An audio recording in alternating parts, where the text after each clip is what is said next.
1er septembre, comme tous les ans, c'est ouvert pour tous les chrétiens du monde entier, catholiques, protestants, orthodoxes, le temps pour la création. Un temps pour contempler, rendre grâce, un temps de rassemblement pour prier, célébrer,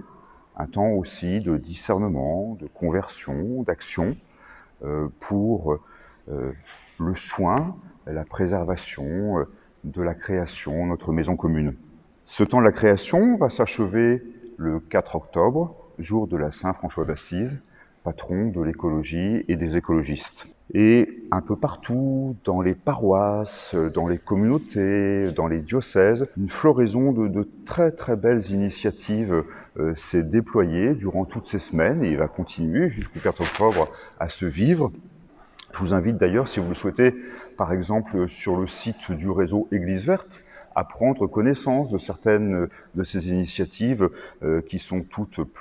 encore une fois, plus inspirantes les unes que les autres, et bien souvent de surcroît dans une perspective œcuménique, ce qui renforce encore, me semble-t-il, leur portée. Il y a vraiment de belles choses qui se sont vécues et qui vont continuer à se vivre dans ce temps pour la création. Simplement, il faut bien se rappeler que ce dont il s'agit, ça n'est certainement pas exclusivement de ce que l'on appelle, pour aller vite, la nature. Le pape n'arrête pas de nous le répéter dans Laudato Si, et puis je crois qu'il faut bien prendre soin aussi de lire et de travailler Laudato Si en miroir ou en écho avec l'encyclique suivante, Fratelli Tutti. Ce dont il s'agit, dans la logique du tout est lié, c'est bel et bien de vivre un même mouvement d'amour et de soin pour nos frères et pour la création. Pour la création et pour nos frères. Rappelons-nous par exemple le numéro 49 de l'encyclique Laudato Si, dans lequel le pape a cette expression très forte qui nous invite à entendre tant la clameur de la terre que la clameur des pauvres. C'est bien la raison pour laquelle il y a tout lieu de considérer que Laudato Si est vraiment une encyclique sociale qui s'inscrit dans toute la tradition de la doctrine ou de la pensée sociale de l'Église. Entendre tant la clameur des pauvres que la clameur de la terre, le cri des pauvres comme le cri de la terre, et c'est bien dans cette perspective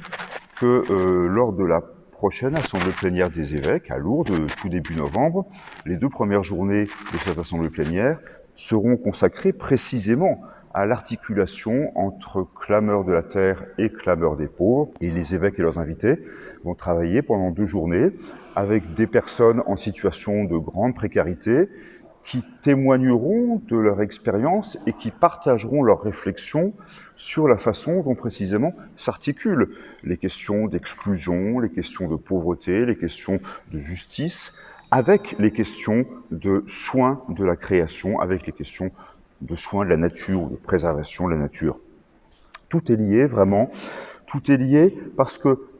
avec la nature, comme avec nos frères, nous sommes appelés à vivre, à déployer une relation d'alliance, une relation de respect, une relation de soin. Alliance, respect, soin. Il y a là, je crois, une affaire de juste relation. Ce dont il s'agit, au fond, c'est de nous interdire, de vraiment nous interdire de faire de l'autre, qui est notre frère, un objet de nos pulsions, de domination, de possession, et de la même manière, nous interdire de faire de la création, qui est un don de Dieu, un objet de nos pulsions, de domination, de possession. Et je crois que à quelques jours à peine, de la publication du rapport de la commission indépendante sur les abus sexuels dans l'Église, eh bien je crois qu'il y a là, pour chacun de nous, matière à prier et à travailler sur nous-mêmes pour être chaque jour un peu plus dans cette juste relation à nos frères et à la création. Alors oui, avec Saint François,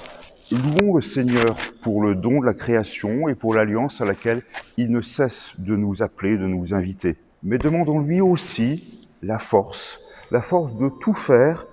pour que notre maison commune soit vraiment un espace de sécurité, de paix, de partage pour chacune et chacun d'entre nous, à commencer par les plus petits, par les plus fragiles et par les plus démunis.